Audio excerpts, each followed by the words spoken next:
Kanamite tuni hin National Green Tribunal Eastern Zone Bench Kolkata in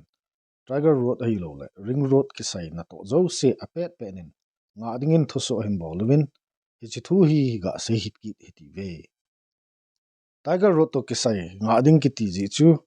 environmental concern ji le dan ke pal ke ji hi tin December nisim som ni le thumachun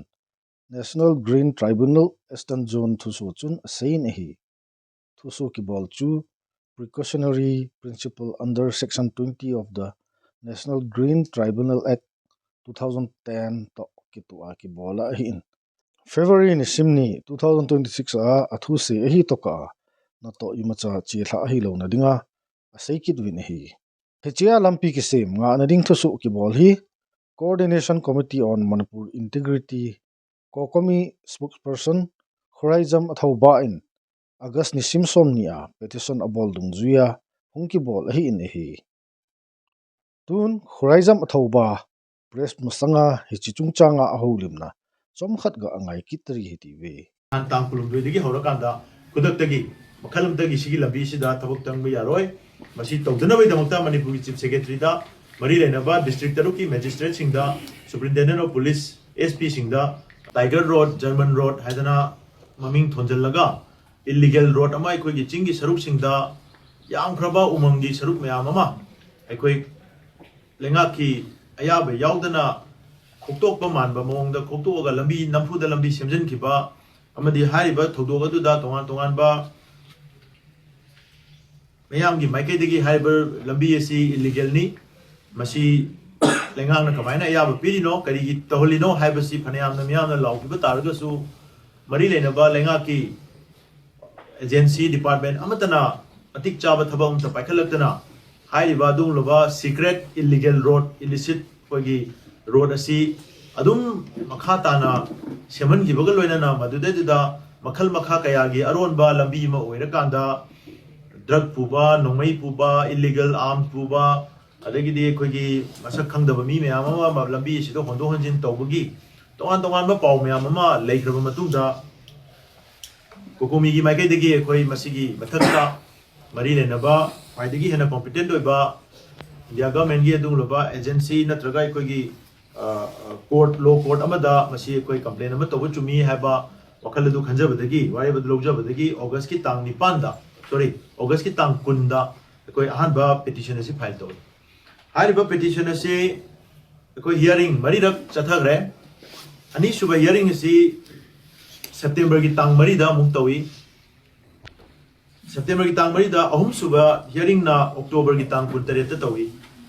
ai basi iduna maram boira kanda hana Tiger Road German Road hana phanayam haiba taragasu chap chaba lambi si kanana kamaina responsibly sembano haibasi koi khangdana lerambadu madugi letter du thengnabadagi masi World KUKI Joe Intellectual Council haiba lubasina mapungoina chobu thodang loraga haiba lambi si moine acknowledge toraga sembani haibasi khangbadagi makoi gi mathakta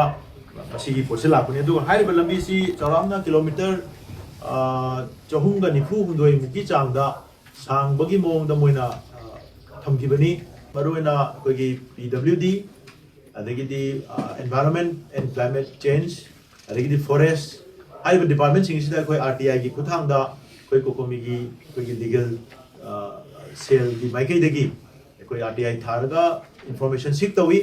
maduda environment department ki maikai dagi di koi masi koi kanomta koi gi maikai dagi no objection pikiba or official approval pikiba adagidi koi makalam dagi clearance pikiba leite haidana koi RTI copy handopire admai tauna department PWD gi su handore aduga forest department ki site gi su clearance law kibagi adu bagi keno leite hadna department gi handor madugi report sing adu yaujar ba matungda honorable court ki keno da koi submit tawjare madu tawraga koi satellite imaginary koi gi jika have lambi sing si exact location sing identify tawrakanda illegal roads na karai bo kamaina semamano haibana chingbu sing si loina mak mapping tawraga koi madugi copy yauna happy aduga mamang da moina Tiger Road an tharaga gate phoba semjillaga maduda photo ga namba koi KUKI gi CSO ne haiba KUKI jogi CSO ne haiba leader sing mamang da lepaga photo bo namamba photograph sing do hapaga completely koi petition kano si file si submit to madu myamdu yengbiraba matungda honorable court na koi Manipur ki chief secretary da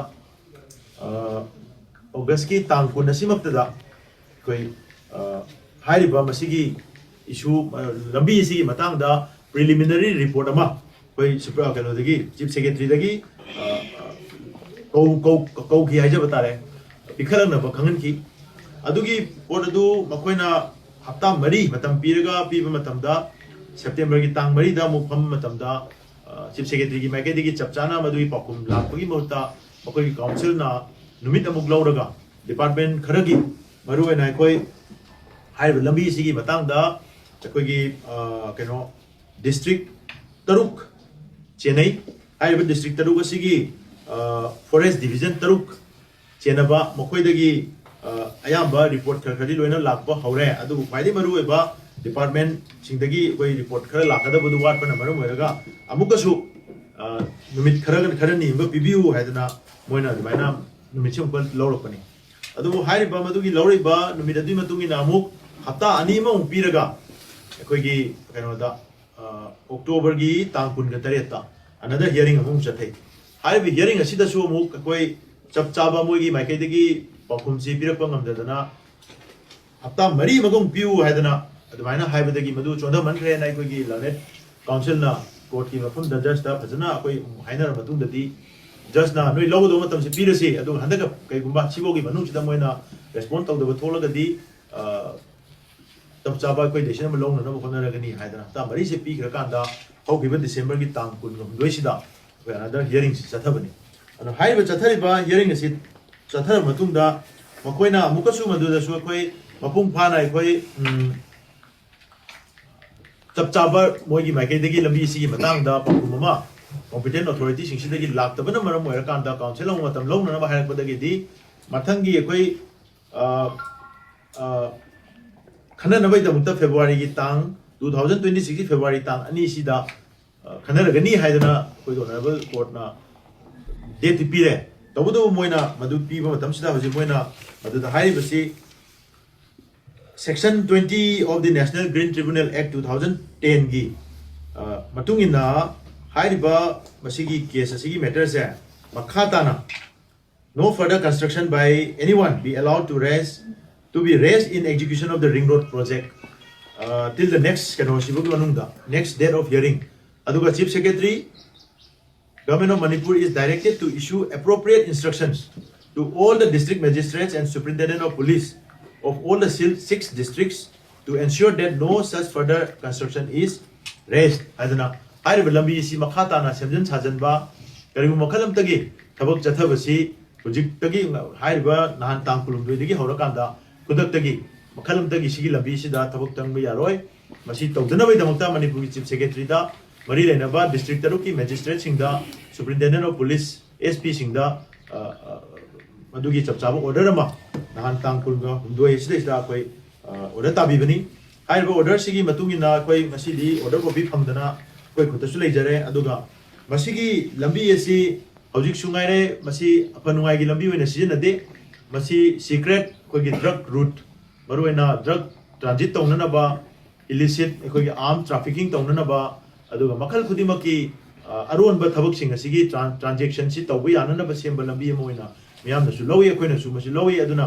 honorable court na taraiba masigi order sigi matung tarakpada susoi choidana koi mari lena ba department sing dagi lakador ba pakum se masi kasu koi thudokpa ahen ba pakum pininga le tadana moi tarik si date si lawra koi hearing anira kumba tha ani hena matam lawra phawda moi pakum pidana lakani adubu madugi potu henmalakpadagi hujikti honorable court na haiba lambi sida karibu makhalam dagi semjan sajanba sembat sagat bai thawak makhata na pakhet bai aroi haidana order tabira pasi koi yamna nungai aduga masi Manipur miyang gi mai pakuni loina na koi haiba masigi case asigi makha chatharakpada February gi tang ani da tawudori sida so koi gi makai dagi su ahen ba koi gi supplementary note sing haija batare masi the responsible oriba maroina responsibility fixed of the way aroi madu responsibility fixed of wang amna bai damukta relevant department sing compensate tonba adagi di Chennai ba mi singdugi mathakta legal action lawanba na chingba maroina wal KUKI jo intellectual council na Manipur gi yang braba chingi forest area singbu destroy tawraga ꯃꯗꯨꯗ illegal road ꯁꯦꯝꯕꯗꯨ endorse ꯇꯧꯔꯒ ꯃꯣꯏꯅ ꯃꯗꯨꯒꯤ ꯂꯝꯕꯤ ꯑꯗꯨ union transport minister road ꯃꯤꯅꯤꯁꯇꯔꯗ official letterꯐꯥꯎꯕ ꯊꯥꯔꯒ illegal road ꯑꯃꯕꯨ ꯃꯣꯏꯅ construct ꯇꯧꯅꯅꯕ develop ꯇꯧꯅꯅꯕꯒꯤ ꯏꯔꯝꯕꯁꯤꯅ ꯃꯔꯝ ꯑꯣꯏꯔꯀꯥꯟꯗ World KUKI Joint Intellectual Council ꯍꯥꯏꯔꯤꯕ ꯂꯨꯞ ꯑꯁꯤꯒꯤ ꯂꯨꯆꯤꯡꯕꯁꯤꯡꯁꯨ honorable courtꯀꯤ ꯃꯐꯝꯗ ꯑꯩꯈꯣꯏ ꯃꯣꯏꯁꯨ ꯄꯨꯟꯅ liable ꯑꯣꯏꯍꯟꯅꯅꯕꯒꯤ ꯆꯞ ꯆꯥꯕ ꯊꯕꯛ ꯂꯧꯈꯠꯍꯟꯅꯅꯕ ꯍꯣꯠꯅꯖꯒꯅꯤ ꯑꯗꯨꯅ honorable courtꯅ ꯃꯁꯤ ꯌꯥꯝꯅ ꯑꯆꯨꯝꯕꯗ ꯌꯨꯝꯐꯝ ꯑꯣꯏꯔꯀꯥꯟꯗ ꯋꯥꯔꯦꯞ ꯇꯥꯕꯤꯔꯛꯄꯁꯤꯒꯤꯗꯃꯛꯇ National Green Tribunal Eastern Zone Benchꯄꯨ ꯑꯩꯈꯣꯏ ꯀꯣꯀꯣꯃꯤꯅ ꯃꯅꯤꯄꯨꯔ ꯃꯤꯌꯥꯝꯒꯤ ꯃꯍꯨꯠ ꯁꯤꯟꯖꯔꯒ ꯊꯥꯒꯠꯄ ꯐꯣꯡꯗꯣꯛꯆꯔꯤ ꯑꯗꯨꯒ ꯍꯥꯏꯔꯤꯕ ꯃꯁꯤꯒꯤ ꯂꯝꯕꯤ ꯑꯁꯦ ꯃꯑꯣꯡ ꯑꯃꯠꯇꯗ ꯆꯠꯅꯕ ꯌꯥꯕ ꯂꯝꯕꯤ ꯑꯣꯏꯗꯦ ꯑꯗꯨꯒ ꯃꯁꯤꯅ ꯃꯥꯡꯍꯟ ꯇꯥꯛꯍꯟꯈ꯭ꯔꯤꯕ ꯃꯁꯤꯅ ꯄꯤꯔꯤꯕ environmental impact ꯃꯁꯤꯅ ꯄꯤꯔꯤꯕ ꯑꯩꯈꯣꯏꯒꯤ natural ꯑꯩꯈꯣꯏꯒꯤ ꯀꯩ ꯍꯥꯏꯇꯥꯔꯦ ꯃꯔꯨꯑꯣꯏꯅ man made ꯑꯩꯈꯣꯏꯒꯤ disaster ꯑꯁꯦ ꯃꯁꯤ recover ꯇꯧꯅꯅꯕꯒꯤꯗꯃꯛꯇ ꯑꯩꯈꯣꯏ honorable courtꯀꯤ ꯃꯥꯏꯀꯩꯗꯒꯤ ꯁꯣꯏꯗꯅ ꯃꯅꯤꯄꯨꯔ ꯃꯤꯌꯥꯝꯗ justice deliver ꯇꯧꯕꯤꯔꯛꯀꯅꯤ ꯍꯥꯏꯕꯒꯤ ꯊꯥꯖꯕꯗꯨꯁꯨ ꯊꯝꯖꯔꯤ Khuraiba Athauzamin Asaina Achun Tiger Road Kisim Chuchanpur Kangpopi Nawnile Ukhrul District Ho Ato Ha Hi Etin Lampi Kisim Chu Dandung Zuya Environment Clearance Forest Clearance Le No Objection Certificate Ho Panglowa Kisima Ahi In Ahi Tinjong Hetsa Na Ananekit In Ahi Directorate of Environment and Climate Change Forest Department Le Rural Engineering Department Ho Akona Jong Lampi Kisim Nadinga Hi Phalna Kilalo Ahi tin athoba chun petition chun ana seiki ni nahi hichikeu chu hilowa lampi hi dandi lo to gon chom ho bol na jong ke mang ahi tin jong ana sein tribunal thuso in asaina achun manipur chief secretary koma preliminary report pi lut dinga ana ke sei wangin tu chana ima mu hinai poi ana tivin hi tribunal ho thusu kopi chu manipur chief secretary jong ana ke pe in Lampi Kisim na in ato ha district chom district magistrate le superintendent of police ho thu apia Tiger Road to kisai na to na ho maban achi tha sa lo na dinga thu api dingin jong a het sa kinin hi nami pi ten a het lo wa kho chu Horizon athoba in National Green Tribunal a he na anabola Tiger Road German Road Kisim na ho hi forest clearance approval or NOC apipoitia Forest Department akon RTI reply bol na ho a Horizon pansat na ananeya respondent akon don butna kichi ana umnai lo ji a February 2nd 2026 hearing umka a construction bolzom loadinga National Green Tribunal in order ana suhi don butna kichi ta Chief Secretary hehan Ministry of Environmental Forest le climate change le adang dang ho api ngai hi in lampi ke siam na in ato kha gam zo se hi ho khat le ho khat ki jot mat na intervillage road hi dan kukite gam hi dan tribal area customary land ownership gam hi dan forest department le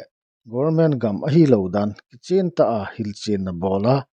don but kichi ta a ilam kai ho in api kinu ngai hi ti hi achaina adinga iseu hi sa uhitin tunia dinga NGT in thusu in bol now iseu hichen hi sa uhitin hichen hin chaita hiti ve